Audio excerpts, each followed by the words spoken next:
Hello, मैं श्याम फंक family. मुझे आपके रिस्पांस मिल चुके हैं एंड मुझे अच्छा लगा कि आपको ये एफएफ एंड ये स्टोरी लाइन बहुत पसंद आई है एंड ऑथर का भी मुझे रिप्लाई आया था एंड मुझे काफ़ी पसंद आया कि उन्हें ये स्टोरी अच्छी लग रही है। आई होप कि आप लोग मेरा ऐसे ही पूरी स्टोरी में साथ देंगे एंड मैं आपको बिल्कुल भी डिसअपॉइंट नहीं करूँगी, ये तो है।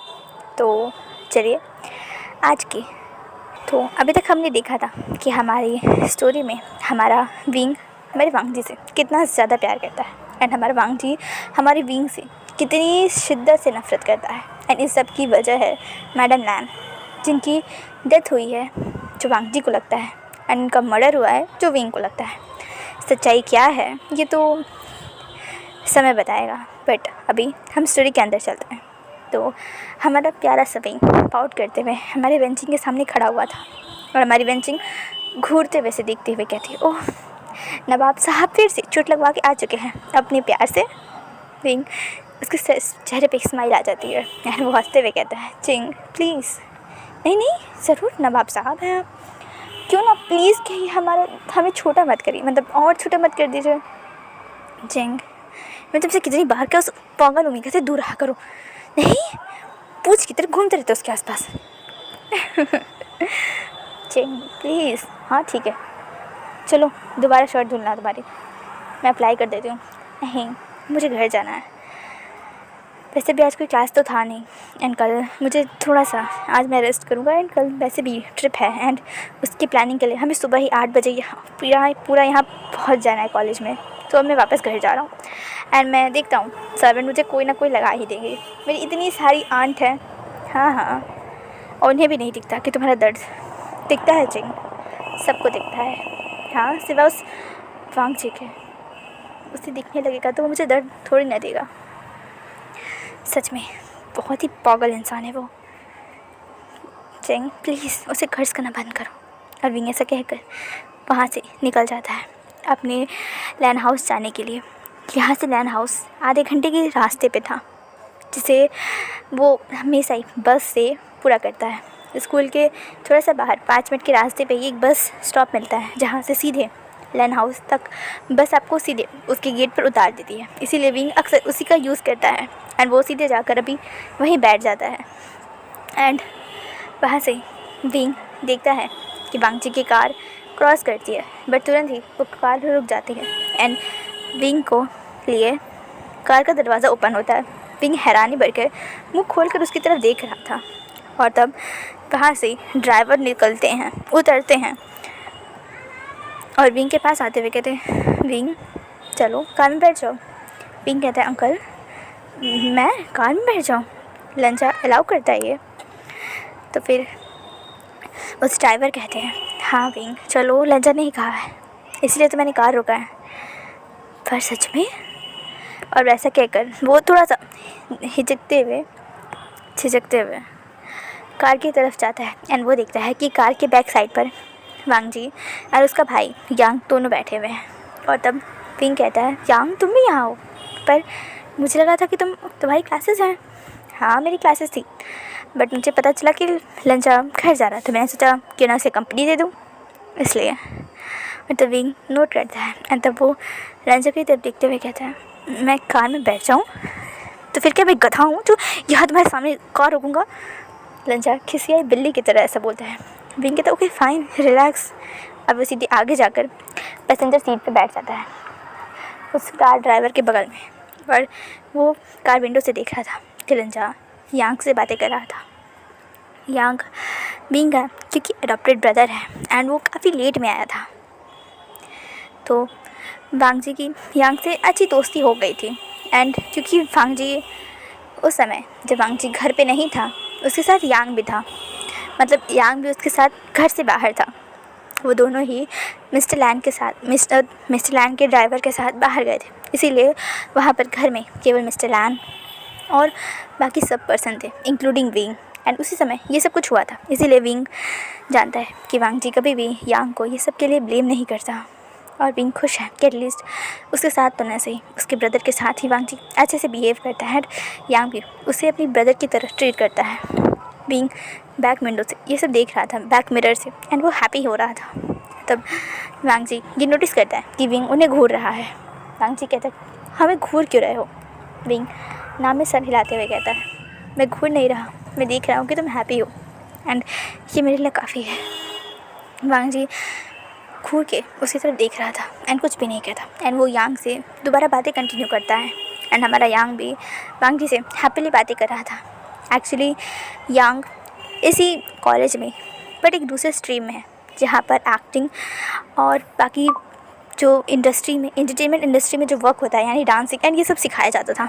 यहाँ से स्टूडेंट सीधे उस इंडस्ट्री के लिए भेजे जाते थे। मॉडलिंग, एक्टिंग, सिंगिंग ये सब सिखाया जाता था एंड यही स्ट्रीम यांग का था। उसे ये सब में ज़्यादा इंटरेस्ट था, सो उसने ये करियर परस्यू किया जिससे किसी को भी कोई दिक्कत नहीं थी, क्योंकि यांग विंग की तरह ही वो भी इस कॉलेज में स्कॉलरशिप के थ्रू आया है। इसीलिए मिस्टर लैन को कोई दिक्कत नहीं थी, क्योंकि उनका कोई पैसा थोड़ी नहीं लग रहा था। इसीलिए वो दोनों ही अपने अपने करियर में आगे बढ़ रहे थे, जो भी उनका मन था। विंग जिसकी आवाज़ बहुत प्यारी थी, बहुत स्वीट थी, जब वो सिंगिंग करता था तो वो लोग उसे घेर के बैठ जाते थे उसकी केवल आवाज़ को सुनने के लिए। एंड उसे पेंटिंग में बहुत इंटरेस्ट था, इसीलिए उसने इस स्ट्रीम को चुना था। हालांकि वो एक्टिंग में ही जा सकता था बट उसे पेंटिंग एक्टिंग से ज़्यादा पसंद था, इसीलिए उसने अपने स्टडी सब्जेक्ट्स को थोड़ा सा चेंज कर लिया था। वो यांग के साथ ही म्यूज़िक क्लास को अटेंड करता था बट उसके बाद उसकी सब्जेक्ट बदल गए थे। एंड यांग भी हैप्पी था कि एटलीस्ट उसका भाई इसके साथ एक क्लास में तो है। एंड तब वो दोनों ऐसे ही सब तुरंत ही लैन हाउस पहुँच जाते हैं। वहाँ पर हमारा वांग जी हैप्पीली कूदते फानते एंटर करता है एंड वो देखता है कि उसके डैडा पूरे ऑफिस सूट में एकदम रेडी होकर बैठे हुए हैं काउच पर। वांग जी कहते डैडा आप यहाँ इस वक्त, क्या हुआ? और तब मिस्टर लैन कहते बेबी मेरी एक मीटिंग है। हमारी एक मीटिंग है जो बहुत ज़रूरी है इस लैंड कॉपरेशन के लिए। तुम्हें तो पता है ना 120 कंट्रीज़ को रन करना अकेले बहुत मुश्किल है, इसीलिए मुझे यहाँ जाना है, मुझे वहाँ जाना है। लंजा ड्रामेटिकली ये सब कुछ कह रहा था एंड पीछे खड़ा विंग और यांग और वो ड्राइवर और बाकी सर्वेंट जो आसपास थे वो सबके चेहरे पर स्माइल आ गई थी। और तब वहाँ पर हमारे सजन गगन आते हुए कहते हैं अच्छा इतनी ड्रामा करना हो गया, डैड को सच में काम है। एंड कितने दिन के लिए जा रहे हैं? वांग जी बिना बातें सुनते हुए कहता है। और तब मिस्टर लैन कहते हैं ज़्यादा दिन के लिए नहीं बेबी, कुछ कितने होते हैं? 1 हफ्ता, 7 दिन। ओ गॉड, मुझे इस अकेले से भूतिया बंगले में रहना पड़ेगा। भूतिया नहीं बेबी, इतने लोग तो हैं। हाँ इतने लोग हैं। डैडा आप बहुत बुरे, एक तो आप जाते हो मेरे गगन को भी मेरे साथ लेके जाते हो, बट बेबी तुम्हारी तो कल ट्रिप है ना, तुम तो ऑलरेडी 5 दिन के लिए ट्रिप पे जा रहे हो। हाँ मैं तो भूल ही गया था। हाँ डैडा आप जा सकते हो। वाह अपना जाना है तो कोई बात नहीं डैडा जा सकते हैं। ऐसे ड्रामा शुरू हो गया था। वांग चिप आउट करते वगैरह। हाँ तो क्या करता मैं अकेले, मेरे को इस पूरे मैंशन में डर लगता है। सब तो सर्जन क्वार्टर में चले जाते हैं, मेरे साथ यहाँ कोई बचता ही नहीं है। और तब हमारे मिस्टर लैन कहते हैं तुम्हें कोई चाहिए तो तुम्हारे साथ रहे। हाँ ऑफ कोर्स। तो मिस्टर लैन हंसते हुए टीजिंगली कहते हैं तो क्यों ना मैं तुम्हारी शादी करा दूँ विंग से। वांग जी गुस्से में अपने डैडी की तरफ देखते हुए कहता है क्या पूरे ग्रह के अल्फ़ा मर चुके हैं जो आपको यही अल्फ़ा मेरे लिए पसंद आता है हर बार? आप क्यों इसके मेरे पीछे पड़े हुए इसको लेकर? एक तो आपको अच्छे से पता है मुझे इससे सख्त नफरत है, मुझे इसके नाम से, इसके चेहरे से, इसके प्रेजेंस से नफरत है। आपको पूरी दुनिया में मुझे इसी के साथ बांधना है। हाँ मतलब मिस्टर लैन जो स्माइल कर रहे थे उनका चेहरे से वो स्माइल चली जाती है एंड वो विंग की तरफ देखते हैं जिसकी आंखों में हल्के से आंसू आ गए थे। और तब विंग वहाँ से चुपचाप चला जाता है। और तब मिस्टर लैन कहते हैं वांग जी प्लीज़ एटलीस्ट उसकी फीलिंग्स की रिस्पेक्ट किया करो। क्या मैं तो सिर्फ सच्चाई बोल रहा था, मैंने थोड़ा ना कहा था मुझसे प्यार करने को। वो थे जो मेरे पीछे हाथ धो के पड़े हुए हैं, मुझे छोड़ने को ही तैयार नहीं है। लंजा तुम्हें भी पता नहीं चल रहा, पर यकीन मानो जब कोई नहीं होगा तब तुम्हें प्यार का इम्पोर्टेंस पता चलेगा, तब तुम्हें उसकी इम्पोर्टेंस पता चलेगी। अभी तुम्हारे पास तुम्हारी केयर करने को सब कोई है, इसीलिए तुम्हें उसकी केयर समझ नहीं आती। एक दिन आएगा जब तुम्हें सबकी केयर तुम्हें मिलेगी, पर तुम्हें सिर्फ उसकी ज़रूरत होगी, तुम्हें सिर्फ उसकी केयर की तब समझ आएगी, कभी नहीं। लंजा, समय बहुत ताकतवर होता है। समय ने मुझे बहुत कुछ सिखाया है और मैं उस एक्सपीरियंस से कहता हूँ, प्यार जो इंसान करता है ना, वो अपना सब कुछ अपने लवर को दे देता है, अपनी सब कुछ। और तुम पिंक से उसका सब कुछ लेकर उसे प्यार लौटाते नहीं हो। तुम्हें पता है उसमें कितना हर्ट होता है उसे। तुम्हें भी ये समझ नहीं आएगा जब तुम भी किसी से प्यार करोगे और वो सिर्फ तुम्हें ऐसे इंसल्ट करेगा, तब तुम्हें पता चलेगा कि प्यार पिंक का कैसा था, कितनी शिद्दत से तुम्हें प्यार करता था। अभी तुम्हें मेरी बात, पिंक के प्यार कुछ समझ नहीं आएगा, पर समय सब सिखाता है लंजा। और हाँ, मैं भी निकल रहा हूँ और तुम्हें कल ट्रिप पे जाना है। तुम्हारे सिचुएशन को मैं तुम्हारे पास छोड़ रहा हूँ, वो मेरे साथ इस पर नहीं चलेंगे, तो तुम्हारे साथ वो यहाँ रहेंगे, ठीक है। लंचा नोट करता है एंड वो अपने डैडा को हक कर लेता है और तब वो कहता है जल्दी आएगा और सेफली, पता है ना आप मेरे लिए बहुत प्रीशियस हो। मिस्टर लैन हंसते हुए उसके फॉरहेड पे प्यारा सा किस करते हैं एंड कहते हैं हाँ हाँ, मेरे 18 साल के बाबे को मेरी ज़रूरत है, मुझे पता है। मैं 18 का नहीं हूँ, 19 का होने वाला हूँ। हाँ हाँ, अभी 1 महीने बाद तुम 19 को होगे, अभी तो तुम 18 के कहलाओगे। हाँ ठीक है। और हाँ, ट्रिप पर याद से अपनी हीट सप्रेशन मेडिसिन को लेकर जाना, तुम्हारी हीट का समय होने वाला है, ठीक है। लंचा नोट करता है एंड तब वहाँ से मिस्टर लैन अपने असिस्टेंट के साथ और बॉडीगार्ड के साथ निकल जाते हैं। और हमारा विंग जो ऑलरेडी अपने कमरे में जा चुका था बिना कुछ खाए पिए, एंड बांग जी बाकी सब के साथ बैठकर आराम से खाना खाता है। वहाँ पर बांग जी के साथ हमारे लैन से बैठ के खाना खाते हैं एंड सर्विस उसके बाद एंड सब अपने काम पे लग जाते हैं। बांग जी भी अपनी कुछ कपड़े, अपनी ज़रूरत की चीज़ें पैक करने लगता है क्योंकि कल उसकी ट्रिप है एंड वो कुछ भी भूलना नहीं चाहता। और उसके गगा भी यही कर रहे थे। एंड तब अब रात का हमें सीन दिखाया जाता है। ब्रेकफास्ट टेबल पर, मीन्स डिनर टेबल पे सब बैठ के खाना खा रहे थे एंड तब वहाँ पर यांग कुछ सर्वेंट के पास आता, कहते हैं आपने भाई को देखा है, उन्होंने दोपहर का खाना नहीं खाया एंड इस टाइम पे भी वो मुझे कहीं नहीं दिख रहे हैं। क्या उन्होंने आपको कुछ बताया है कि वो कहीं जा रहे हैं? और जब एक सर्वेंट बोलती है हाँ, वो शायद फ़ोन पे बात कर रहे थे, उनकी जो दोस्त है ना बेंचिंग, लंजा टपकते हुए बोलता है वो नकचड़ी ओमेगा जो हमेशा मुझसे सिर्फ कर्ज करती है। तब वो सर्वेंट कहती है हाँ भाई शायद वो उनके घर गए हैं, वो उनसे बातें कर रहे थे, शायद उनके भाई के साथ कुछ हुआ है, वो हड़बड़ाहट में चले गए। ओके ठीक है, मैं उसे बाद में कॉल कर लूँगा, फिर वो उठा नहीं रहा है फ़ोन। तब लंजा पाउट कर लिया था। उसे बेंचिंग बिल्कुल भी नहीं भाती थी क्योंकि बेंचिंग विंग की तरह नहीं थी। वो लंजा के मुंह पर ही उसकी अच्छी खासी बेइज्जती कर देती थी, उसकी इंसल्ट कर देती थी एंड उसे अच्छा खासा सुना देती थी। एंड एक बेंचिंग ही थी जिसे बांग जी बहुत थोड़ा सा डरता था एंड उसकी बातें को वो मानता भी था।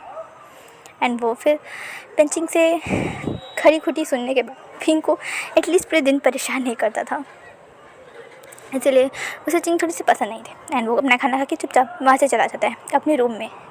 उसका रूम बहुत बड़ा था, एक प्रिंस का जैसे होता है वैसे एकदम बड़ा सा उसका रूम था। बट हाँ, उसका रूम उतना ही कोल्ड था क्योंकि उसके पास कोई नहीं था।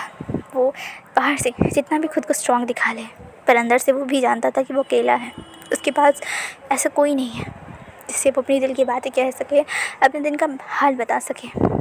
वो किसी को हक करके, किसी की आम में, किसी की बाहों में उसे सोना चाहता था, जैसे उसकी मदर उसे हक करके सोती थी, जैसे वो करती थी। वो हमेशा से ये चाहता था। बचपन में उसके सीजन गगा उसे हक करते थे, उसके डैडा उसे हक करते थे, उसकी मम्मा उसे वो हक करती थी। बट जैसे जैसे वांग जी बड़ा होते गया, ये सब उसे दूर हो गया। सिचन भी उसे एक डिस्टेंस बनाने लगे थे क्योंकि जब भी है वांग जी कुमेगा है एंड वो एक अल्फ़ा है एंड वो अडॉप्टेड है, इसीलिए मिस्टर लैन भी सिचन को थोड़ा सा वांग जी से दूर ही रखते थे। एंड मिस्टर लैन तो खुद ही वर्क में इतने बिजी रहते थे कि उन्हें उनका सोने का शेड्यूल बहुत वियर्ड था, तो वांग जी के पास अक्सर वो नहीं रहते थे, इसीलिए वांग जी खुद को बहुत लोनली फील करता है। वो बालकनी से बाहर देख रहा था जिससे उसका पूरा मैंशन दिखता था, उस बालकनी से उसका सब कुछ दिखता था। एंड आधी रात हो चुकी थी, वांग जी को पता ही नहीं चला कि वो कब से खड़े होकर सिर्फ मून को देख रहा था, उससे बातें कर रहा था। और तब वो देखता है कि एक पर्सन की वजह से गेट ओपन किया है, वांगजी उसे देखता है तो वहाँ पर विंग था। विंग उसे थोड़ी सी बुरी कंडीशन में लग रहा था। वांगजी गौर से देखता है तो विंग के हाथों पे बैंडेजेस थे, उस पर पट्टियाँ लगी हुई थी, उसके फॉरहेड पे पट्टी लगी हुई थी एंड वो बहुत ही टायर्ड दिख रहा था। एंड वो ऐसे ही आकर सीधे सर्वेंट क्वार्टर की तरफ जा रहा था। विंग और यांग दोनों ही सर्वेंट क्वार्टर्स में रहते थे उसके डैड के प्लेस पर।